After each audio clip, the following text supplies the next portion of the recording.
to let you know, this is the birth certificate of Donald Trump's grandfather, born in 1869, close to Bad Dürkheim. Right? Yeah. That's called and Syrian. his Christian name was Friedrich. Right? That's serious German. Serious right? German name. That's serious German. Bad Dürkheim is serious German. But I want to thank you very much for, first of all, I want to thank you for that. That's my pleasure. Thank you very much. Thank you again. Fantastic.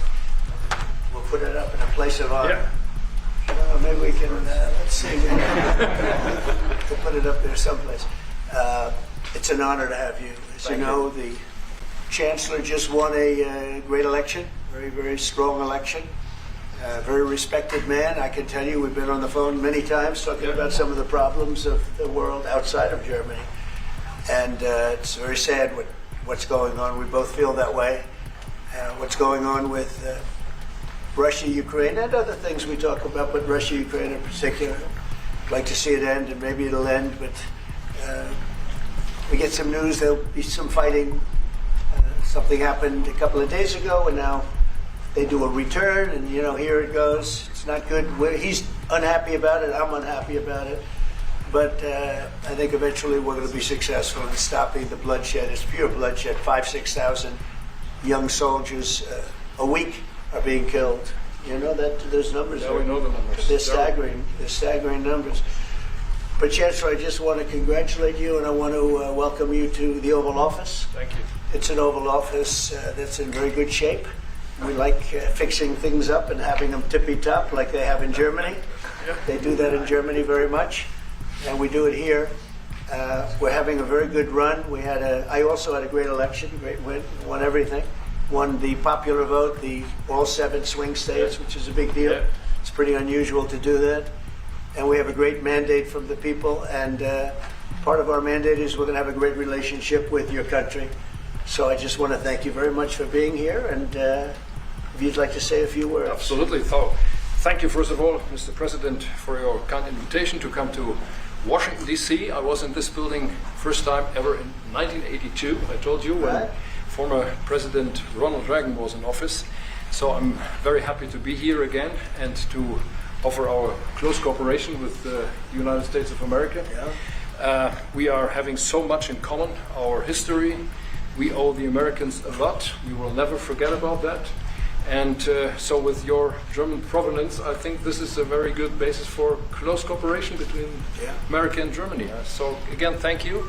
Thank you for the hospitality, and thank you for having your guest house for a night. This is a great place. Great place. Many thanks for that. I really enjoyed it. Thank you. It's a wonderful place. It's a landmark also. And Blair House, it's a nice place to stay. Yeah. Thank you very much for saying that. Would you have any questions, please? Mr. President, on your new travel ban, why now? And if the Boulder attack was part of your reasoning, why not include Egypt on that list where the suspect is from?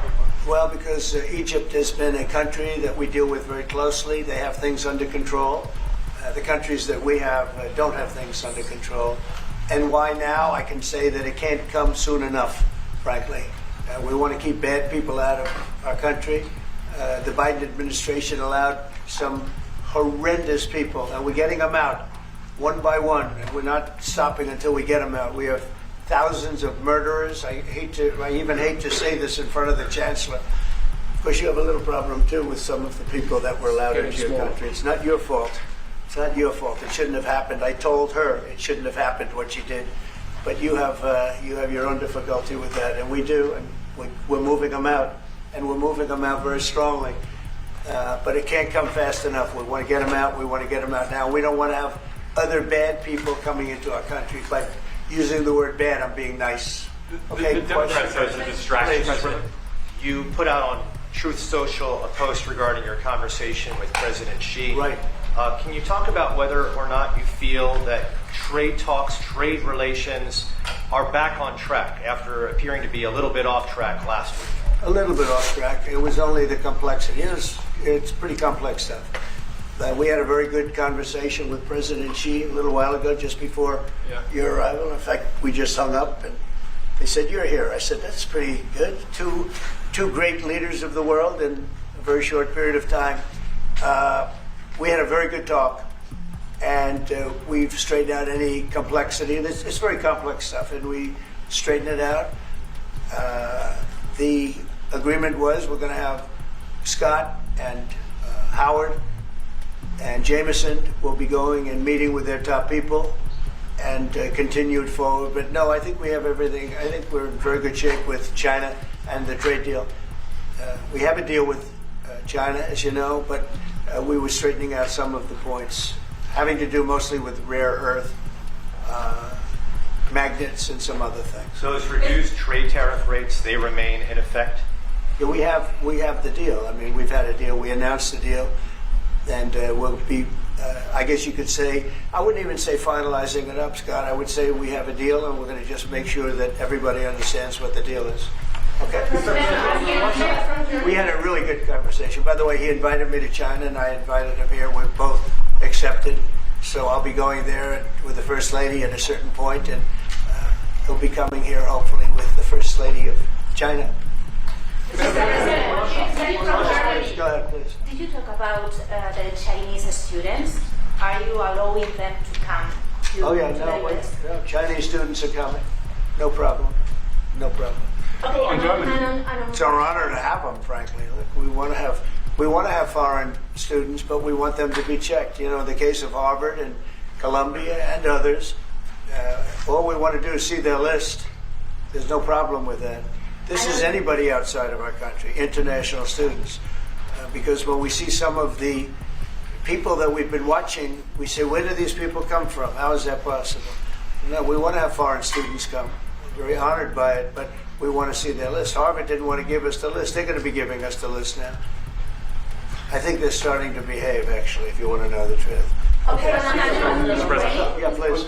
On Russia, are you willing to put more pressure on Putin to end the war by imposing new sanctions on Russia and also on China? Well, remember, I'm the one that ended Nord Stream 2, going to a place called Germany, come to think of it. I'm sorry I did that. I don't know.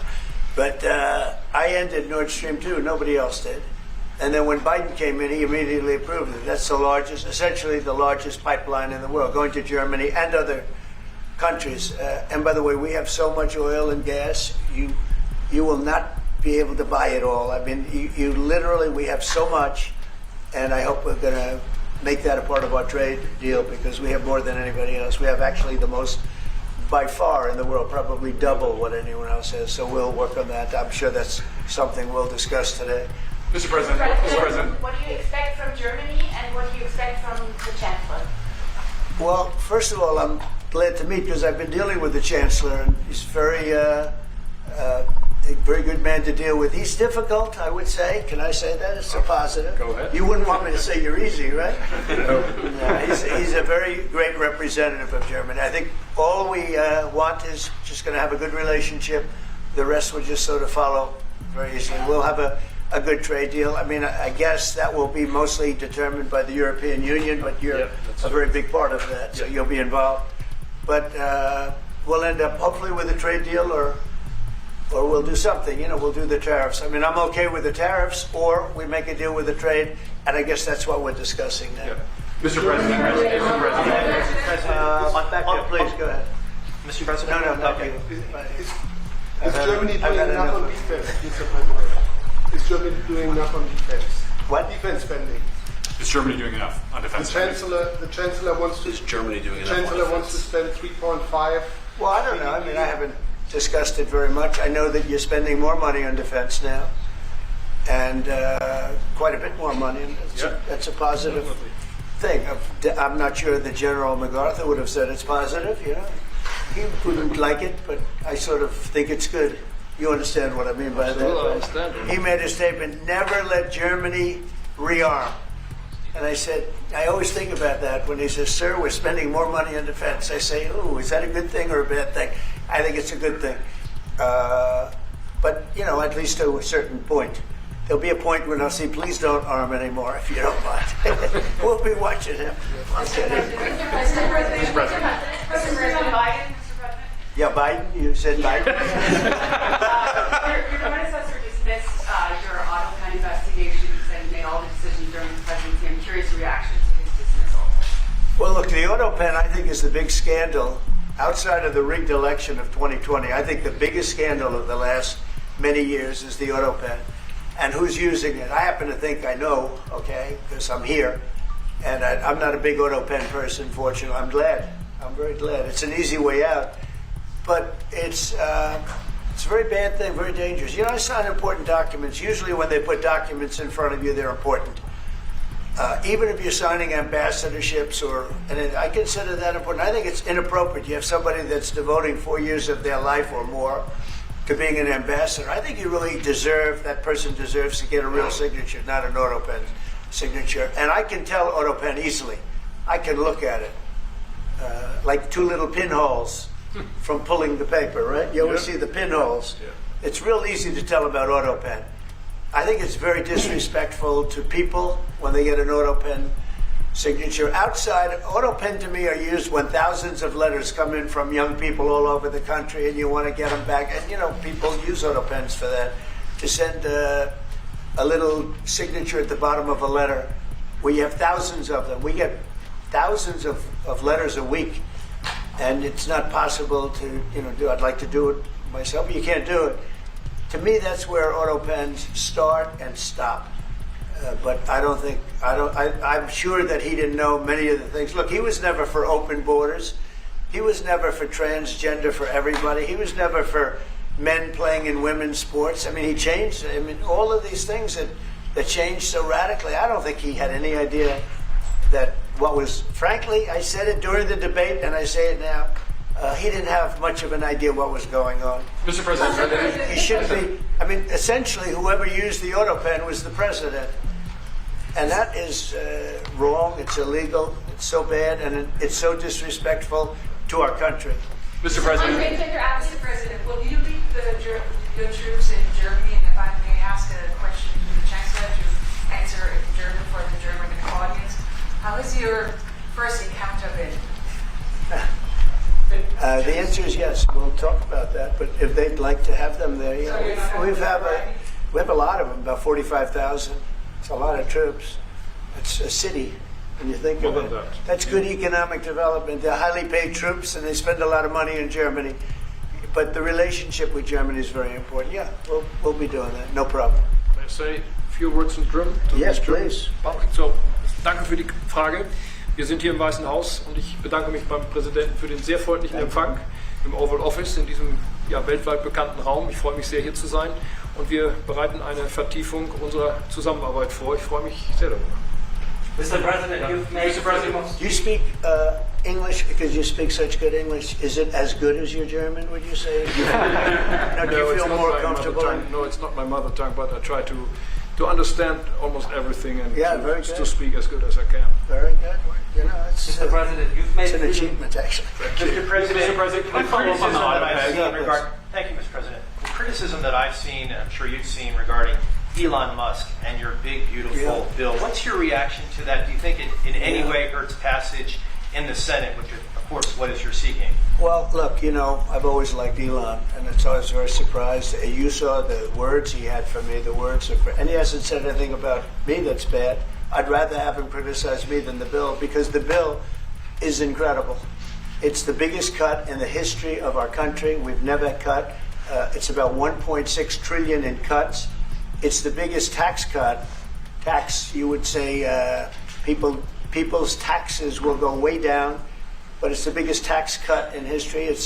We are doing things in that bill that are unbelievable. And when you look at what we're doing for small businesses, for people, for middle-income people, all of the things that we're doing, nobody's ever seen anything like it. And, Elon's upset because we took the EV mandate, and which was a lot of money for electric vehicles. And, they're having a hard time, the electric vehicles. And they want us to pay billions of dollars in subsidy. And, Elon knew this from the beginning. He knew it for a long time ago. That's been in there. That's been, I would say, JD, that hasn't changed. That's been right from the beginning. Mr. Secretary, that hasn't changed at all, right from the beginning. But I know that disturbed him. He wanted, and rightfully, he recommended somebody from that he, I guess, knew very well. I'm sure he respected him, but to run NASA. and I didn't think it was appropriate. And he happened to be a Democrat, like totally Democrat. And I say, look, we won. We get certain privileges, and one of the privileges we don't have to appoint a Democrat. NASA is very important. We have great people. General Kane is going to be picking somebody with our.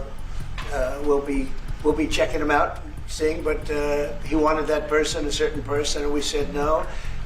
And I can understand why he's upset. Remember, he was here for a long time. You saw a man who was very happy when he stood behind the Oval desk. And even with the black eye, I said, do you want a little makeup? We'll get you a little makeup. But he said, no, I don't think so, which is interesting and very nice. He wants to be who he is, so you could make that statement too, I guess. Look, Elon and I had a great relationship.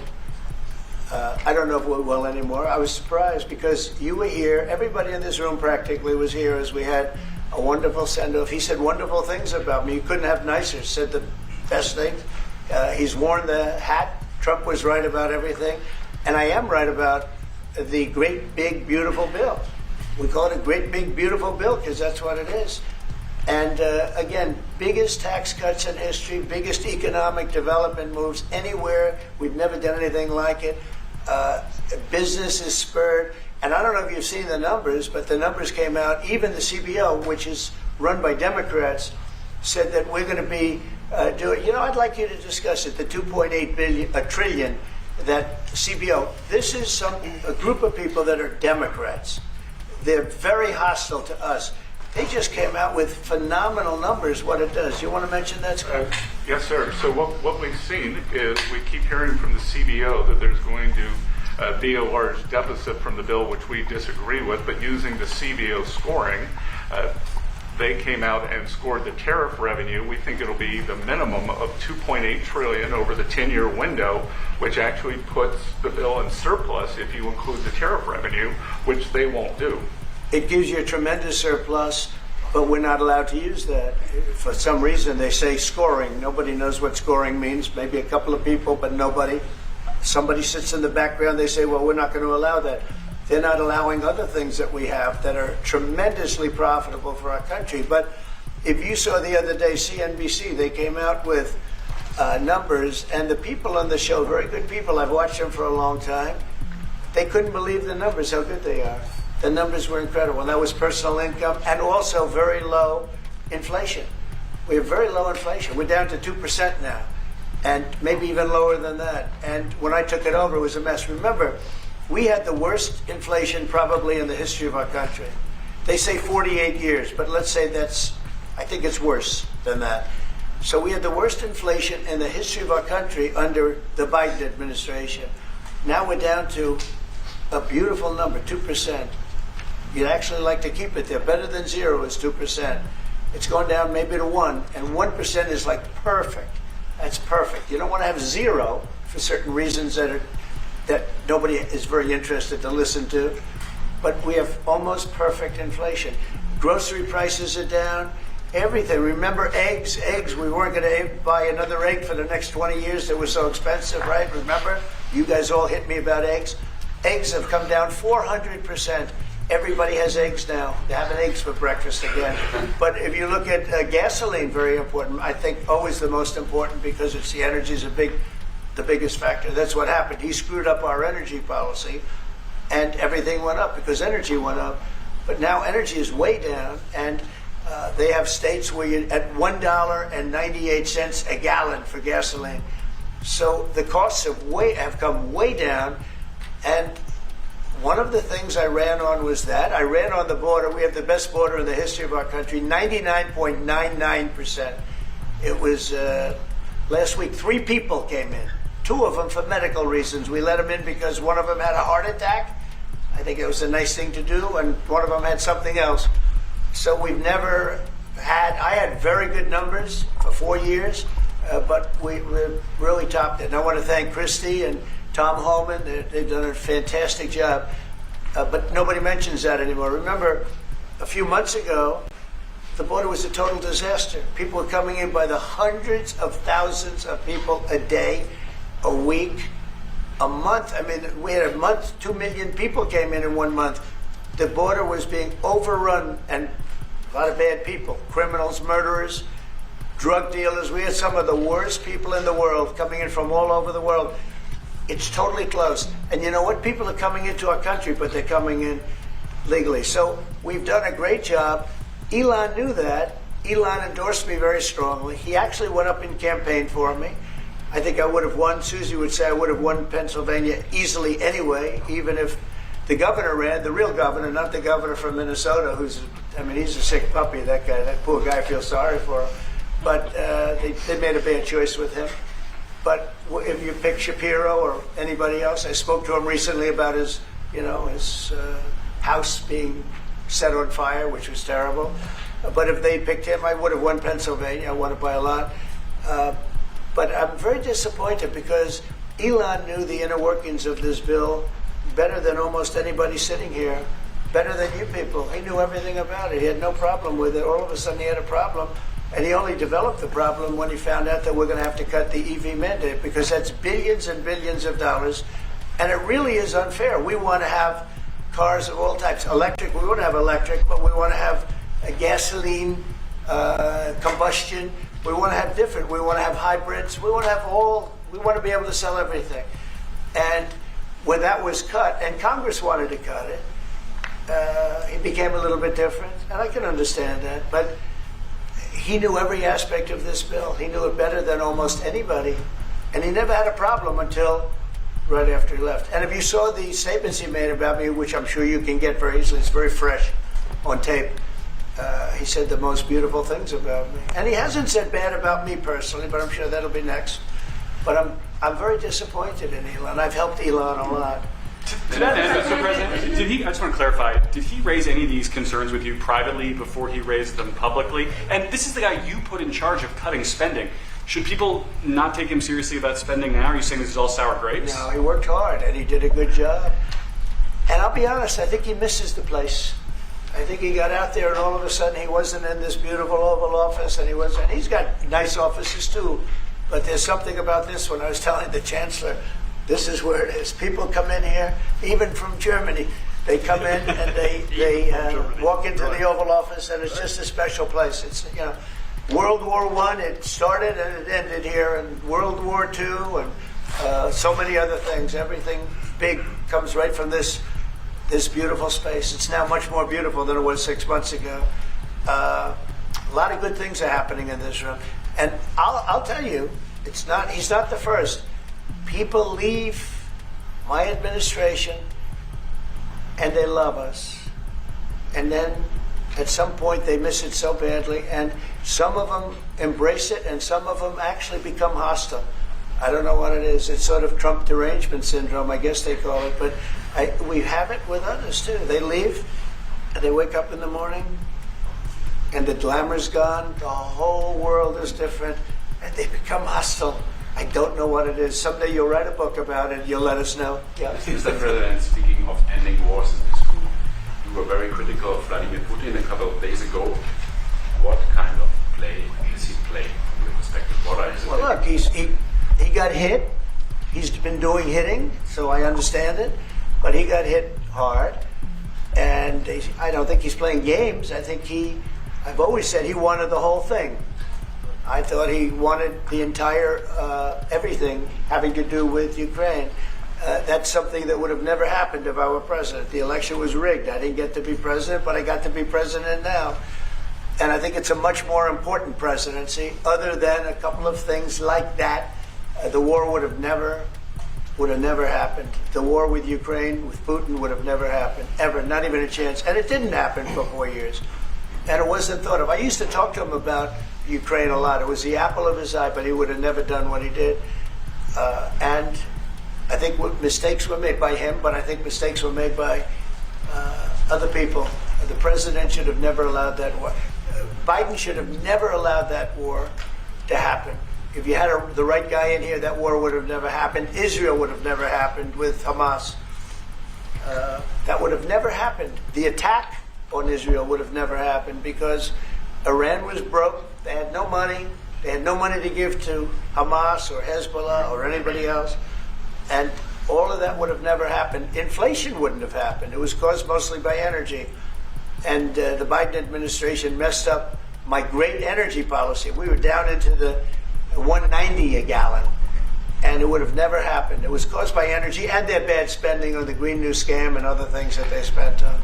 But all of those things would have never happened. But maybe most importantly, the war, Chancellor, with Russia would never have happened with Ukraine. It was something that would have, you know, I dealt with Putin a lot. There was no chance, zero. And you know, a lot of people say, how do you know? For 4 years it didn't happen. There was never a chance of it happening. And he understood the consequences. Now, it's a shame. And when you see all of those people, they came out with a report today that millions of people have died, much more than people thought. And I've been saying that for a long time. The amount of death in that war is far greater than the news has been reporting, or than, frankly, that either side has been reporting. It's a very sad thing. And I can tell you, just speaking for the Chancellor, because we speak about it, he feels the same way. He wants to see it ended. Would you like to say something? Absolutely. And I'm here, Mr. President, to talk with you later on how we could contribute to that goal. And we all are looking for measures and for instruments to bring this terrible war to an end. And may I remind you that we are having June 6th tomorrow. This is D-Day anniversary, when the Americans once ended a war in Europe. And I think this is in your hand in specific, in ours. That was not a pleasant day for you? No, that was not a pleasant day. This was not a great in day. the long run, Mr. President, this was the liberation of my country from Nazi dictatorship. That's true. That's true. And we know what we owe you. But this is the reason why I'm saying that America is again in a very strong position to do something on this war and ending this war. So let's talk about what we can do jointly, and we are ready to do what we can. And you know that we gave support to Ukraine, and that we are looking for more pressure on Russia. The European Union did, and we should talk about that. We will talk about it. And, you know, it's good timing. The numbers for our country are through the roof, the economic numbers, because of the election and because of tariffs and other things, a lot of things. But we've had some of the best numbers we've ever had. They were reported yesterday, the day before, and even today. The country is doing really well. I think that one of the things you'd be most interested in is that 6 months ago we were having a hard time getting anybody to join our military. I mean, they just couldn't do it. The numbers were record low. We couldn't get people to join the military. It wasn't me. This was before I got there, the past administration. But 6 months ago, a year ago, the numbers were record low. You couldn't get them to join. That included the police. And you couldn't get them to join. Now, we just hit the highest number in the history of our country, we think, but very close, but the highest in the history of our country, recruitment, joining the Army, Navy, Air Force, Marines, Coast Guard, police forces all over the country. What did you do for that? What was the reason? Spirit. They love our country again. You're going to do the same thing. Spirit. Mr. President, we have great spirit is back in our country, and it's very simple. And, you know, it was only, Susie, 6 months ago, right, that you got reports, you're the one that released them, that you couldn't get anybody to join the military, and now we're stocked. Every service now is packed, and we have waiting lists of people trying to get in, as good as we've ever had in the history of our country. So that's an honor. That's a great honor. Mr. President, Mr. President, on the war. You've asked. You've had enough. Go ahead, please. Mr. President, so would you consider to put more sanctions on Russia? Because this discussion is going on now for weeks and months, and you tweeted about it once, but then nothing happens. So yeah, when I see the moment when we're not going to make a deal, when this thing won't stop, is there a deadline? at that moment, yeah, it's in my brain, the deadline. When I see the moment where it's not going to stop, and I'm sure you're going to do the same thing, will be very, very, very tough. And it could be on both countries, to be honest. You know, it takes two to tango. But we're going to be very tough. Whether it's Russia or anybody else, we're going to be very tough. That's a bloodbath that's going on over there. And when I see the moment where I say, well, they're going to just keep fighting, You know, I gave the analogy yesterday when I spoke to President Putin. I had a 2-hour and 15-minute call with him. Sometimes, and this is me speaking maybe in a negative sense, but sometimes you see two young children fighting like crazy. They hate each other and they're fighting in a park. And you try and pull them apart. They don't want to be pulled. Sometimes you're better off letting them fight for a while and then pulling them apart. And I gave that analogy to Putin yesterday. I said, President, maybe you're going to have to keep fighting and suffering a lot because both sides are suffering before you pull them apart, before they're able to be pulled apart. But it's a pretty known analogy. You have two kids, they fight. Sometimes you let them fight for a little while. You see it in hockey. You see it in sports. The referees let them go for a couple of seconds, let them go for a little while before you pull them apart. And maybe, and I said it, and maybe that's a negative because we're saying go, but a lot of bad blood. There's some bad blood between the two. I have to deal with it, and the Chancellor has to deal with it. It's incredible. The level of, there's a great hatred between those two men, but between the warring parties. Great hatred. What can you say and believe, apparently, that there's no immediate peace? What? That there's no immediate peace. There will no. Well, I can't. I'd love to have immediate if I could. But why if I could, but we don't have immediate. You know, it's like I'd love to have that. I'd like it to start right now. We would leave a room if we knew the war could end. We'd say, forget about you guys. Forget about trade, right? Yeah. We'd say, let's go settle it. There's some additional fighting that's going to go on. You know, he attacked, and they attacked pretty harshly. They went deep into Russia, and he actually told me. I mean, I made it very clear. He said we have no choice but to attack based on that, and it's probably not going to be pretty. I don't like it. I said, don't do it. You shouldn't do it. You should stop it. But again, there's a lot of hatred. And, you know, I'm very proud of the fact that with India and Pakistan, I was able to stop that. And those are nuclear powers. And that was getting close to being out of hand. And I spoke to some very talented people on both sides, very good people on both sides. And I said, you know, we're dealing with you on trade, Pakistan and India right now. I said, we're not going to deal with you on trade if you're going to go shooting each other and whipping out nuclear weapons that maybe even affect us. Because, you know, that nuclear dust blows across oceans very quickly. It affects us. And I said, if you're going to do that, we're not going to do any trade deals. And you know what? I got that war stopped. Now, I hope we don't go back and we find out that they started, but I don't think they will. They were both good. They were well represented. I want to congratulate both countries because, as you know, the leader of India, who's a great guy, was here a few weeks ago. We had some great talks. We're doing a trade deal. And Pakistan, likewise. They have very, very strong leadership. Some people won't like when I say that, but, you know, it is what it is. And they stopped that war. Now, am I going to get credit? I'm not going to get credit for anything. They don't give me credit for anything. But nobody else could have done it. I stopped it. I was very proud of that. I wish we could do the same thing with Ukraine and Russia. And at some point it'll happen. I believe that. And if it doesn't happen, or if I see somebody's out of line, if Russia's out of line, you'll be amazed how tough. Remember this. They like to say that I'm friends with Russia. I'm not friends with anybody. I'm friends with you. I'm not friends with that. I want the right thing to happen for our country, for everybody, for humanity. But I'm the one that stopped the pipeline. It's called Nord Stream 2. Until I came along, nobody ever heard, not one person in this room ever heard of Nord Stream 2. You probably did, yes, because it went to Germany. He's the only one that heard. This was a mistake. But I stopped him. I stopped it. Yeah, and you've said that openly. Yeah. It was a mistake because, and I used to go with Angela. I'd say, well, wait a minute. We're spending all this money to defend you against Russia, and then you're giving Russia billions of dollars a month. What kind of a deal is that? You know, which was, but you said it better than anybody else. I appreciate it.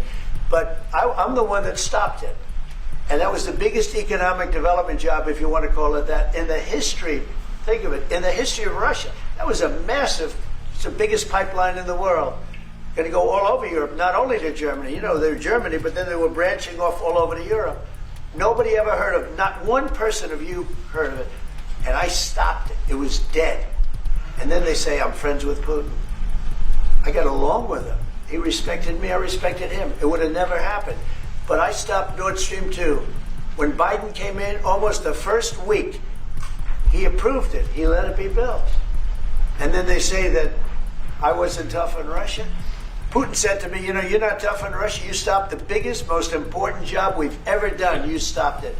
And Biden came in and he let it be built. And I'll tell you what, I'll never forget the day. I had it totally stopped. They weren't building. They gave up on it. They weren't able to. And then Biden came in and he let him build. I couldn't believe it. Okay, one or two questions more, please. Any questions? Any question for the Chancellor? Yes, Go ahead for the Chancellor. that would be one. I like his answers much better. Well, would you continue to support Ukraine? Yeah, I'm with Ukraine. We just signed a big deal on rare earth with Ukraine, and we wanted. I want to. You know what? I'm for stopping killing. Really, that's what I'm for. Again, a war that would have never started, should have never started. I want to see the killing stop. We spent $350 billion, much more than Europe, but Europe spent a lot also, and they spent way over $100 billion. Yeah. So you're talking about close to $500 billion went into that whole thing. And it's not even the money, and I know with you too, it's a lot of money, but it's the death that's being caused. We went to the Middle East. I went last week to the Middle East. We took in $5.1 trillion. That's many, many times. That's 30, 40 times, 50 times more than what we're talking about. It's think of that, $5.1 trillion of investment with one trip that lasted 4 days. So it's not the money. It's a little the money, but not the money, the big thing. The big thing is the death. The death of, and really the decimation. You've lost a whole culture. You know, Ukraine had the most beautiful turrets. They call them turrets. Little towers, beautiful towers. The most beautiful in the world. They're all now laying on their side, blown to smithereens. It'll never happen again. They've taken away the culture of a country. They've taken away the heritage of a country. It's a terrible thing. But most importantly, again, is the death. 5,000 plus people a week, soldiers, are being killed. He doesn't want that, and I don't want that. One more. Yeah, please. Mr. President, do you support the Graham bill on putting high tariffs? I have not looked at it, but they'll be guided by me. That's the way it's supposed to be. They're going to be guided by me. No, I haven't looked at it. It's a bill on sanctions, etc. I'm a very quick study. At the right time, I'll do what I want to do. But it could very well be okay. I'll have to see. But they're waiting for me to decide on what to do, and I'll know maybe very soon. It's a harsh bill. Yeah, very harsh. How about one more on the auto pen, President? I'm going to take one more on the auto pen. Go ahead. I would like to have a question for Chancellor. Because, do you agree with the analogy the President made on the war between Russia and Ukraine as being a fight between two kids? Is that how you view that as well? And what do you actually want the U.S. President to do in this? Well, I think we both agree on this war and how terrible this war is going on, and we are both looking for ways to stop it very soon. And I told the President before we came in that he is the key person in the world who can really do that now by putting pressure on Russia. And we will have this debate later on again, how we can proceed jointly between the Europeans and the Americans. And I think we are all we are having the duty to do something on that now to stop it after 3.5 years, which is really terrible. Look at the kids, the kids which were kidnapped from Ukraine to Russia. This is all terrible. And so we are talking about instruments, measures, what we can do, and my personal view is clear on that. We are on the side of Ukraine, and we are trying to get them stronger and stronger just to make Putin stop this war. And this is our approach. We get satellite pictures of the warfield, and you don't even like to look at them, right? It's terrible. So it's really bodies, arms, heads, legs all over the place. You've never seen anything like it. It's so ridiculous. And this is only by Russian weapons against Ukraine. This had Yeah. never happened with Ukraine weapons against Russia. Never. Ukraine is only targeting military targets, not civilians, not private, not energy infrastructure. So this is the difference, and that's the reason why we are trying to do more on Russia, how to stop this war. Well, in this case, I'm talking about the battlefield, the soldiers on soldiers. But you could also say that, too, with the cities. Yeah. The cities are being hit also. So it's a terrible, terrible thing. Right? Somebody said autopen. Did I hear the word autopen? Yeah, I was just curious. Because I think it's the biggest scandal maybe in the last 100 years in this country.